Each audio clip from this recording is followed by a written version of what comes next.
Aloha, this is Flying Hawaiian again, giving you actually an update about what happened with Charlie Kirk. I know it's kind of late in the day. Some of you probably already seen the news. The news. They have caught the person. They have charged the found the person and has him in custody over what they did to Charlie. They had him about 10 o'clock, as far as I know, last night.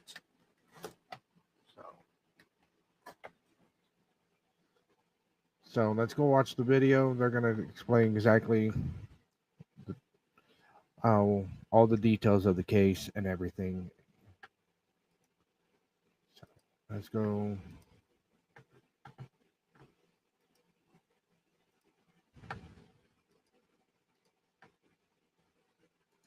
Share that. At today's press conference, we will hear from Governor Cox, FBI Director Kash Patel, and Sheriff Mike Smith. We also have with us Utah DPS Commissioner Bo Mason, Lieutenant Governor Deidre Henderson, FBI Special Agent in Charge Robert Bowles, and local and federal law enforcement partners. Following the remarks today, Governor Cox, Director Patel, and Commissioner Mason will take questions. Thank you.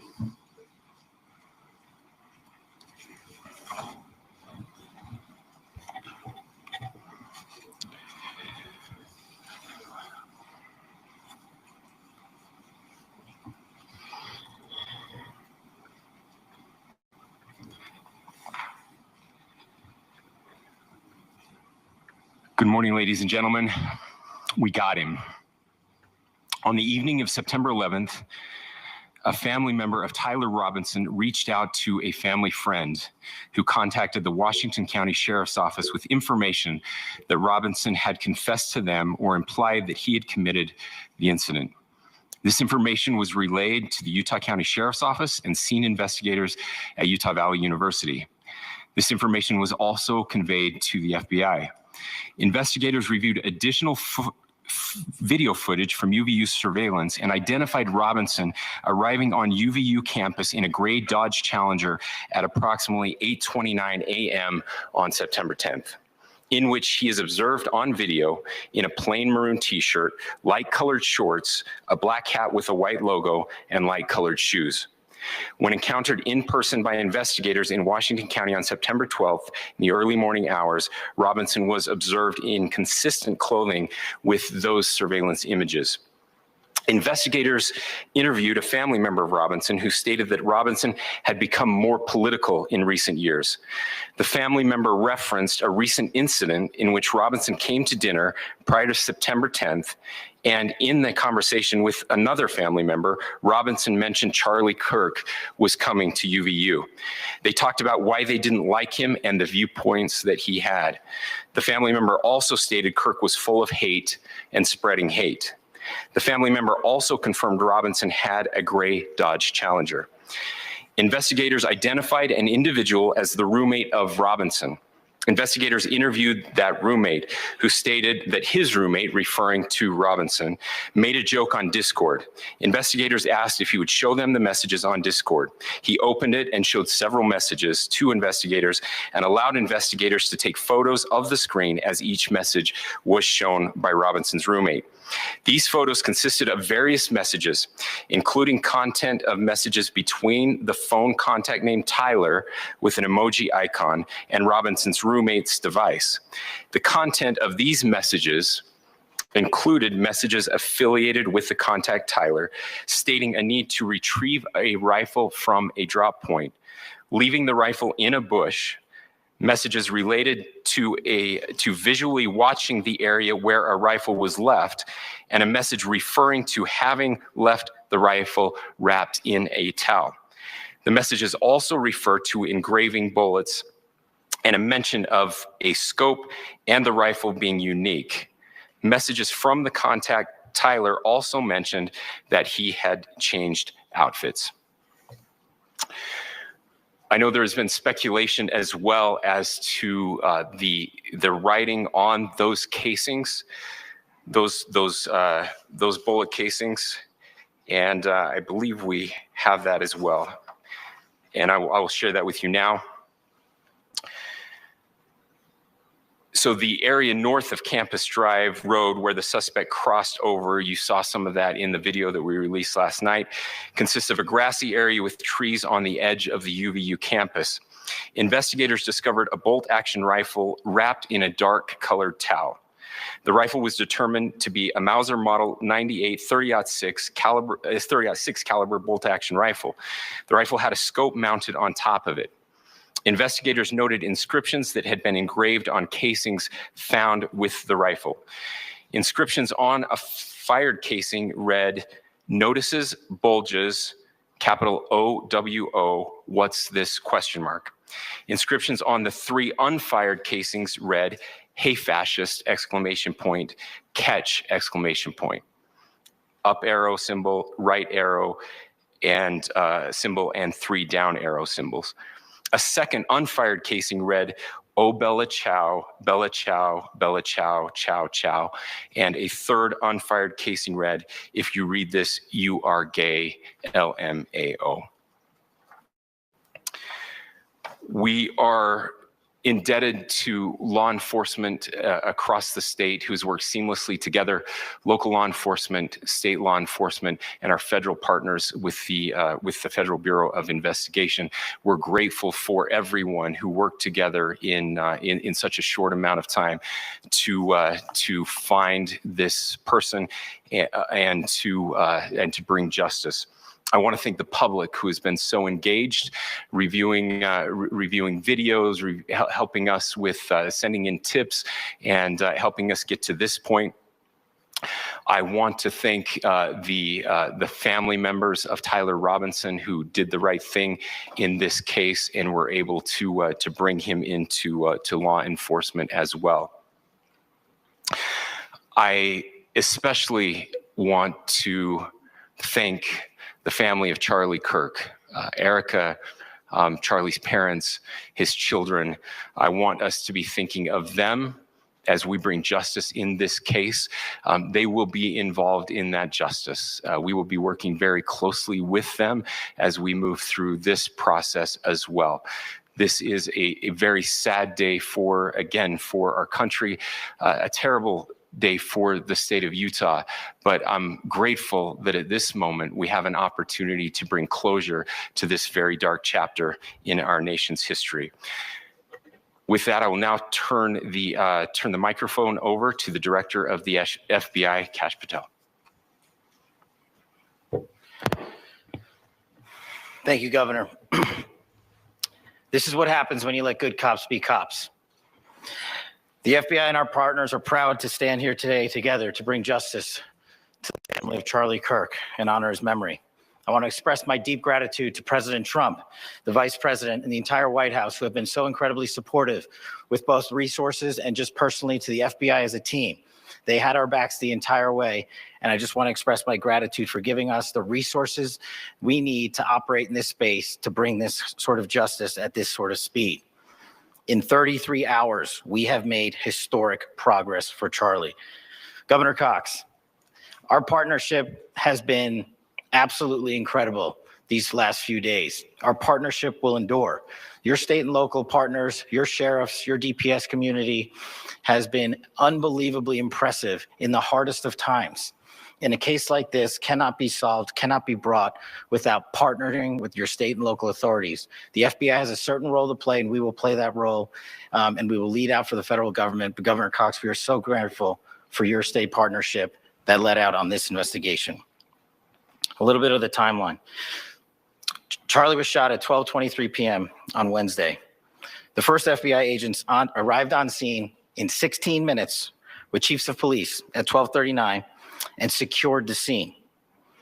The FBI immediately launched fixed-wing assets. We utilized these assets to transport personnel specialty technicians, hostage rescue teams.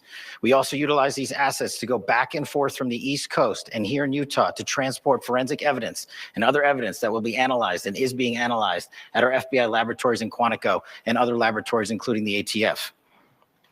At my direction, the FBI released the first set of FBI photos of the suspect at 10 a.m. local time on 9/11.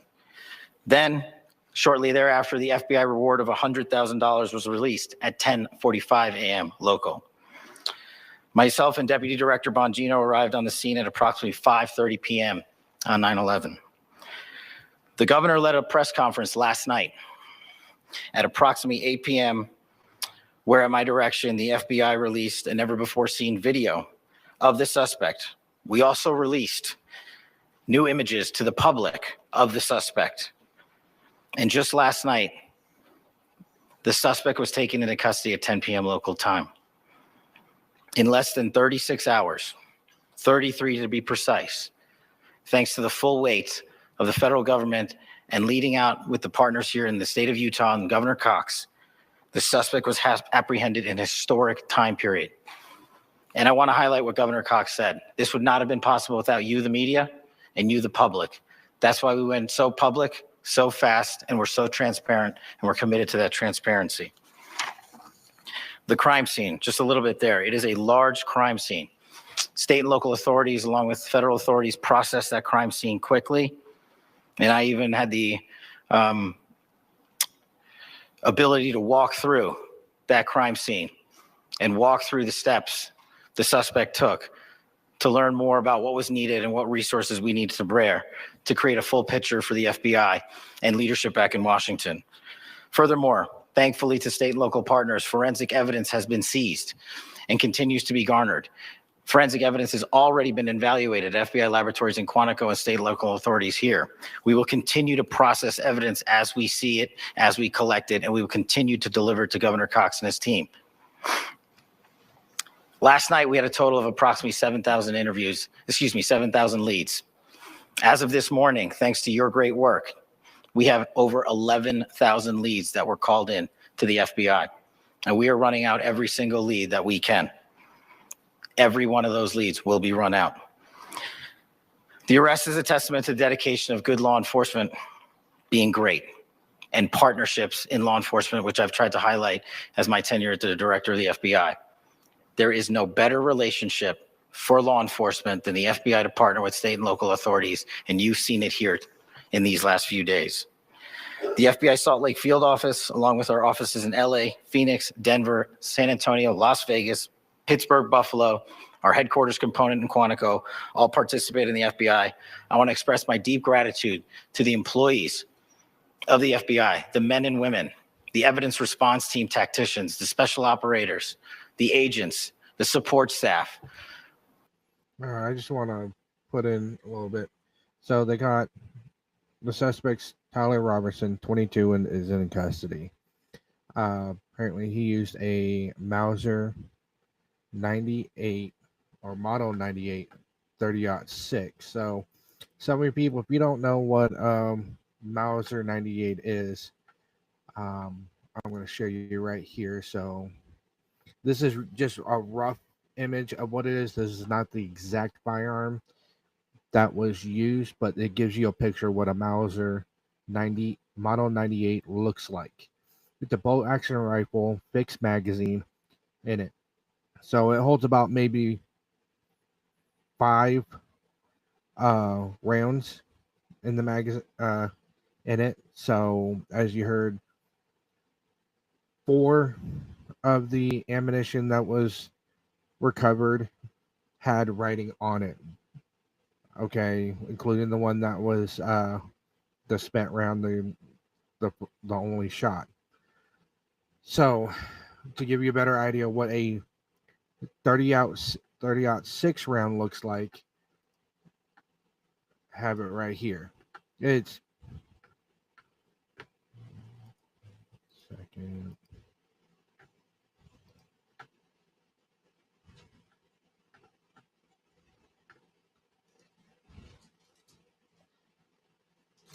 This is pretty much what a 30-06 round looks like.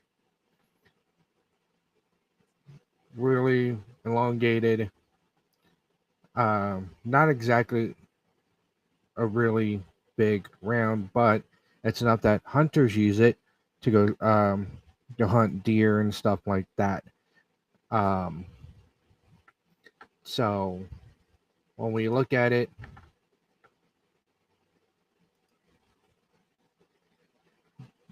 this Mauser that the shooter used was a fixed magazine. So um, all the Democrats and anti-gun, this really gonna mess up with your guys' narrative. To be honest, because this wasn't assault rifle, this wasn't a machine gun, it was a bolt action rifle, and it's to me it's sad that Charlie Kirk was murdered for his First Amendment, pretty much. They silenced him on his First Amendment. You know, he showed us that we had a voice, that we are able to share that same voice and have our own opinions and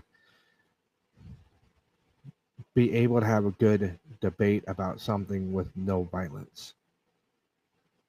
I am really grateful the FBI, Salt Lake City, or pretty much Utah police forces came together and got this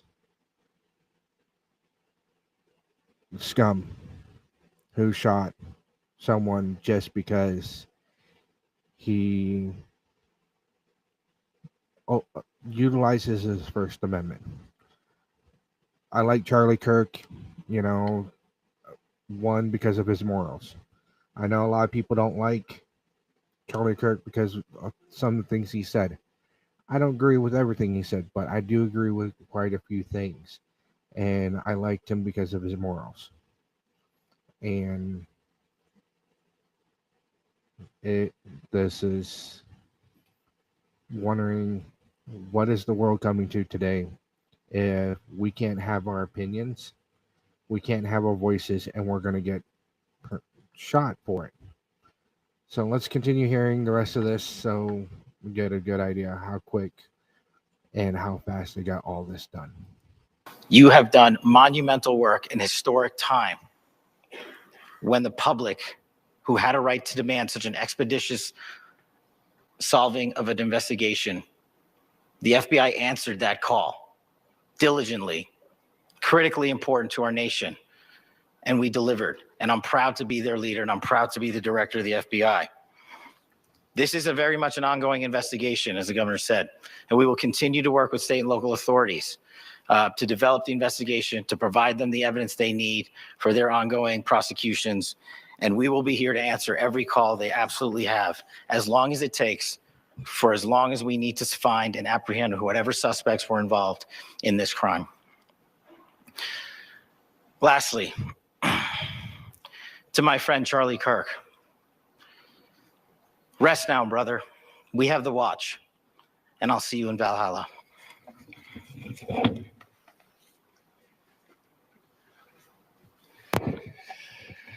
Thank you, and good morning.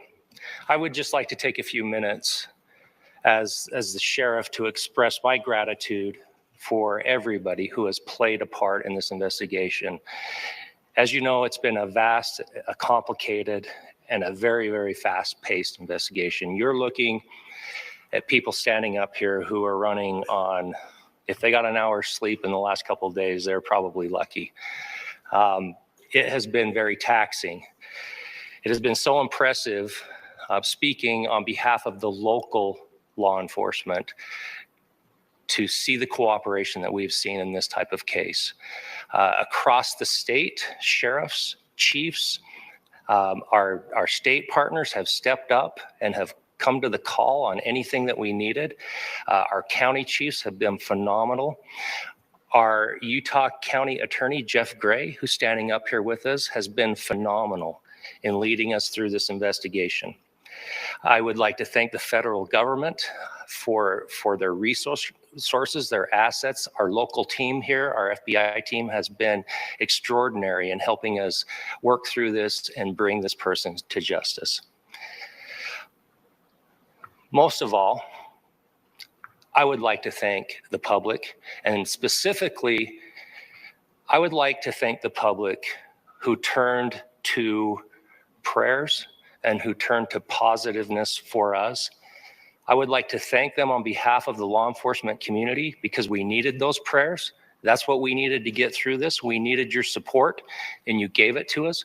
We needed your patience, and you gave it to us. And I would like to thank you for the Kirk family, because that's what they need, is your support and your prayers, and that will get us through all of this. So thank you, everybody, for everybody that have stepped up. We've had such a phenomenal response to this. Thank you.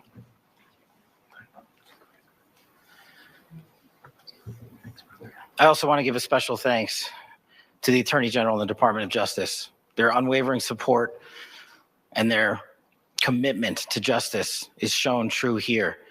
And without AG Bondi and Deputy Attorney General Todd Blanche and the resources they brought to bear, we would not have been able to complete our mission. And I just want to say special thanks. It's an honor to be a part of the Department of Justice.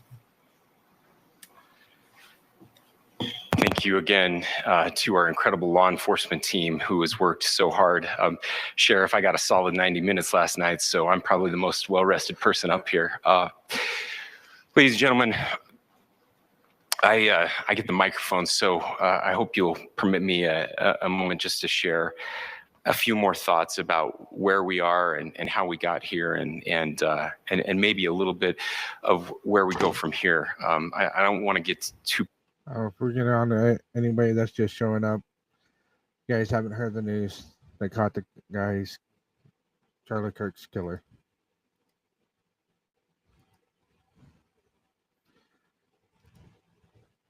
Preachy, but I think it's important that we, with eyes wide open, understand what's happening in our country today. I've heard people say, well, why are we so invested in this? There's violence happening all across our country, and violence is tragic everywhere. And every life taken is a child of God who deserves our love and respect and dignity. This is certainly about the tragic death, political assassination of Charlie Kirk. But it is also much bigger than an attack on an individual. It is an attack on all of us. It is an attack on the American experiment. It is an attack on our ideals. This cuts to the very foundation of who we are, of who we have been, and who we could be in better times. Political violence is different than any other type of violence for lots of different reasons. One, because in the very act that Charlie championed of expression, that freedom of expression that is enshrined in our founding documents, in having his life taken in that very act, makes it more difficult for people to feel like they can share their ideas, that they can speak freely. We will never be able to solve all the other problems, including the violence problems that people are worried about, if we can't have a clash of ideas safely and securely. Even, especially those ideas with which you disagree. That's why this matters so much. Over the last 48 hours, I have been as angry as I have ever been, as sad as I have ever been. And it was, as anger pushed me to the brink, it was actually Charlie's words that pulled me back. I'd like to share some of those. And specifically right now, if I could, I need to talk to the young people in our state, in my state, and all across the country. As President Trump reminded me, he said, you know who really loved Charlie? The youths. And he's right. Young people loved Charlie, and young people hated Charlie. And Charlie went into those places anyway. And these are the words that have helped me. Charlie said, when people stop talking, that's when you get violence. He said, the weak can never forgive. Forgiveness is the attribute of the strong. The only way out of the labyrinth of suffering is to forgive. Welcome without judgment, love without condition, forgive without limit. He said, always forgive your enemies. Nothing annoys them so much. A few months ago, I referenced this last night, Charlie posted to social media, when things are moving very fast and people are losing their minds, it's important to stay grounded. Turn off your phone, read scripture, spend time with friends, and remember, internet fury is not real life. It's going to be okay. He again said, when you stop having a human connection with someone you disagree with, it becomes a lot easier to commit violence. He said, what we as a culture have to get back to is being able to have a reasonable agreement, where violence is not an option. Now, again, to my young friends out there, you are inheriting a country where politics feels like rage. It feels like rage is the only option. But through those words, we have a reminder that we can choose a different path. Your generation has an opportunity to build a culture that is very different than what we are suffering through right now. Not by pretending differences don't matter, but by embracing our differences and having those hard conversations. I think we need more moral clarity right now. I hear all the time that words are violence. Words are not violence. Violence is violence. And there is one person responsible for what happened here. And that person is now in custody and will be charged soon and will be held accountable. And yet all of us have an opportunity right now to do something different. I want to thank my fellow Utahns. This bad stuff happens. For 33 hours, I was praying that if this had to happen here, that it wouldn't be one of us, that somebody drove from another state, somebody came from another country. Sadly, that prayer was not answered the way I had hoped for, just because I thought it would make it easier on us if we could just say, hey, we don't do that here. And indeed, Utah is a special place. We lead the nation in charitable giving. We lead the nation in service every year. But it did happen here. And it was one of us. But I want you to look at how Utahns reacted the last two nights. There was no rioting. There was no looting. There were no cars set on fire. There was no violence. There were vigils and prayers and people coming together to share the humanity. And that, ladies and gentlemen, I believe is the answer to this. We can return violence with violence. We can return hate with hate. And that's the problem with I got a butt in there. I agree with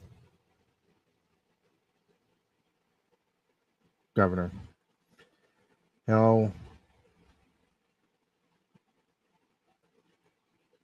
Everybody did a vigil for Charlie Kirk when all this happened. But I want to explain, the last few times you had some injustice things happen I'm going to put out. Look at the George Floyd situation. Everybody rioted in. Everybody started setting things on fire. No one really mourned him like they should have. They went in out to rage. And riots and violence like that does not solve the issue of what happened. What can solve the problem is to mourn like you're supposed to, help the situation get better by doing it in a peaceful way. You know, I see all this energy for certain killings, certain murders and like that, and everybody is all rioting, wanting justice and all that. You know, I get it, wanting justice. As in this sake, Charlie Kirk and his family deserves justice, and I hope they do get it. But everybody is doing it the right way, or I believe is the right way. And I don't need to be going around on the streets and destroying things. Destroying things doesn't solve anything at all. It doesn't. So, let's hear the rest of this. Political violence is it metastasizes, because we can always point the finger at the other side. And at some point, we have to find an off-ramp, or it's going to get much, much worse.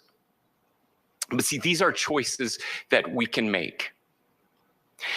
History will dictate if this is a turning point for our country. But every single one of us gets to choose right now if this is a turning point for us. We get to make decisions. We have our agency. And I desperately call on every American, Republican, Democrat, liberal, progressive, conservative, MAGA, all of us to please, please, please follow what Charlie taught me. I'll just conclude with with words I share often from a friend and author, Yuval Levin, who was asked if he was optimistic about our country. And he said, I'm not optimistic. He said, I hate optimism. Like, that sounds bad. But he said, optimism is a vice. It's this idea that good things are just going to happen. And he said, in the history of the world, good things have never just happened. He says, I'm not optimistic, but I am hopeful. And hope is the virtue that sits between the vices of optimism and pessimism. Hope is the idea that good things are going to happen because we can make them so. I still believe in our country. And I know Charlie Kirk believed in our country. I still believe that there is more good among us than evil. And I still believe that we can change the course of history. I'm hopeful because Americans can make it so. Ladies and gentlemen, we're happy to answer any questions you might have. Governor, can you please speak to whether the suspect is speaking with authorities and his demeanor, Tyler Robinson, when he turned himself in? I cannot speak to that right now. Governor, how do you interpret the engravings on the case? Well, I will leave that up to you to interpret what those engravings mean. I think the clearest one that says "catch fascist," there's not. And by the way, that's like catch like a ball, catch this. That's I think that speaks for itself. Governor, can you indicate that he had been communicating? Please. This level of hatred that this person expressed in the dinner. Beyond that, is there anything in your view that you discovered that may have radicalized or changed him to prompt him to commit There's nothing more that we can share at this time. Governor, Yeah, you please. indicated that you've been communicating with a friend on Discord about the gun. Do you anticipate any more arrests? We do not at this time have any information that would lead to any additional arrests. Do you believe you acted alone? Yes, but the investigation is ongoing. Can you tell our family what they want to say about the suspect? How he came into custody of police and where he is right now? Yes. So right now, Mr. Robinson has been booked into the Utah County Jail.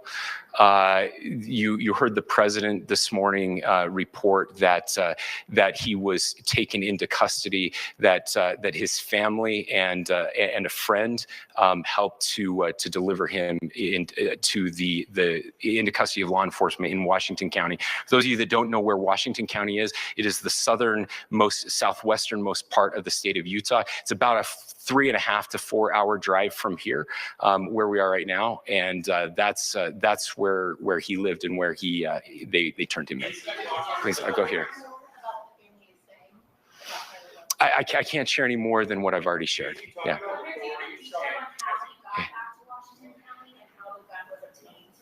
So how we obtained the gun? The gun was found here.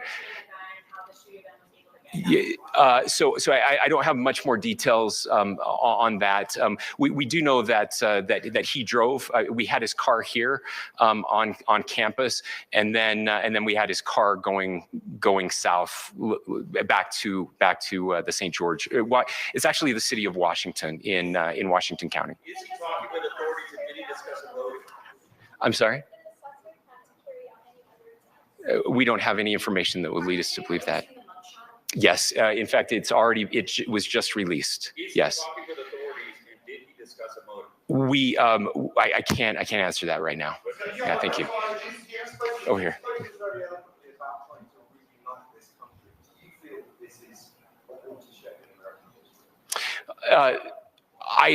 I absolutely believe that this is a watershed in American history. Yes. The question is, what kind of watershed? And that chapter remains to be written. Is this the end of a dark chapter in our history, or the beginning of a darker chapter in our history? Look, I mean, if you look at true political assassinations in this country of someone of this stature, this feels a lot like the late 60s. And having one so gruesomely displayed on camera in all of our hands and in all of our pockets, we are not wired as human beings biologically, historically. We have not evolved in a way that we are capable of processing those types of violent imagery. And by the way, we've seen another one with a gruesome stabbing very recently that went viral. This is not good for us. It is not good to consume. Social media is a cancer on our society right now. And I would encourage people to log off, turn off, touch grass, hug a family member, go out and do good in your community. That is happening, and it's happening organically right now. I had a friend in a small city in Utah who said, we're getting together. The Republicans and Democrats in my little town are getting together to have a discussion last night, just to find a way to find their better angels. So yes, this could be, I mean, again, you have to go back to JFK to have seen a video live of something like this happening. I wasn't born until 1975, but I know that things were really dark in the late 60s. Sorry to some of you. I know some of you were there, but this is our moment. Do we escalate, or do we find an off-ramp? And again, it's a choice. It's a choice, and every one of us gets to make that choice. Two more questions right here.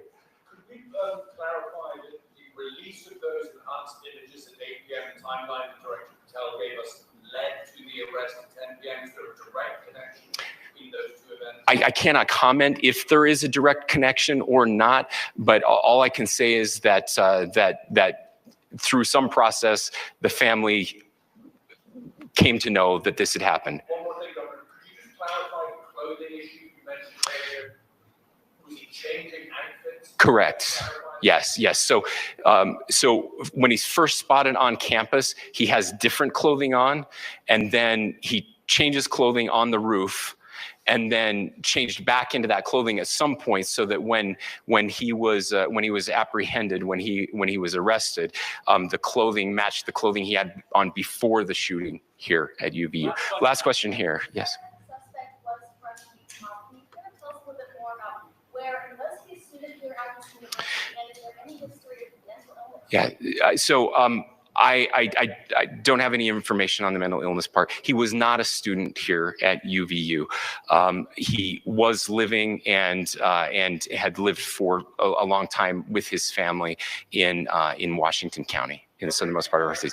Thank you, everyone, for your great work in getting this information out. I will just say, process-wise, this may be important. I know many of you aren't familiar with the process in Utah. I think it's important that you understand that basically we have 3 days for charging documents to be filed. A CI will be filed. We'll have more information then, more detailed information as those charging documents are filed in preparation for a preliminary hearing. So 3 days. So we would anticipate then that early next week those charging documents will be filed. We will obviously be working. The county attorney will be working very closely with Mr. Kirk's family as those documents and decisions are prepared and made. Thanks, everyone. We just heard from the governor, FBI, the director of FBI, with all this. So how I understood this is his family member gave him up because it was the right thing to do. Not because, the FBI offered a $100,000 reward, but it was the right thing to do. I'm glad they did it, because this was wrong to do, for one. For two, that this person decided to silence someone over their First Amendment. And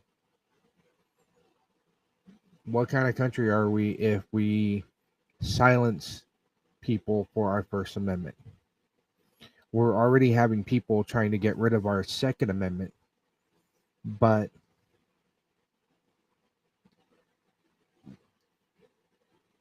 there is really not, there's no words about how we are being silenced. I am an American Constitutionist. I believe in our Constitution. I believe in our Bill of Rights. Okay, that's what makes us a country. We the people, we must stand together, not be divided like it is now. I don't care if I don't get any followers for this. I don't care if I lose the whatever followers I have. I have been disgusted here from last night, ever since the shooting, how so many people are celebrating Charlie Kirk's death. It is disgusting. Even if you don't like the guy, you need to realize he was a father, he was a husband, he was a son, he was a cousin. I'm a parent of 3 kids. Okay. It worries me every day about what's going to happen when I step foot out of my own home and go out. What kind of crazy people out there is going to do something stupid? I do practice my Second Amendment very well. Even on my channel, you see I express my Second Amendment. But that's still, with me, I want to come home to my kids. I do not want my kids knowing that they're never going to see their father again. And all you imbeciles or idiots and whatnot want to celebrate someone dying all because you didn't like what they fucking said. You know, you guys want to celebrate all this and not even have the common decency or heart to understand that he left behind 2 little girls and a wife. Now his daughters will have to wake up every day knowing their father's not coming home. Me, my hearts go out to him. And all you people celebrating this. I know quite a few of you guys got fired. It's been all over the damn news.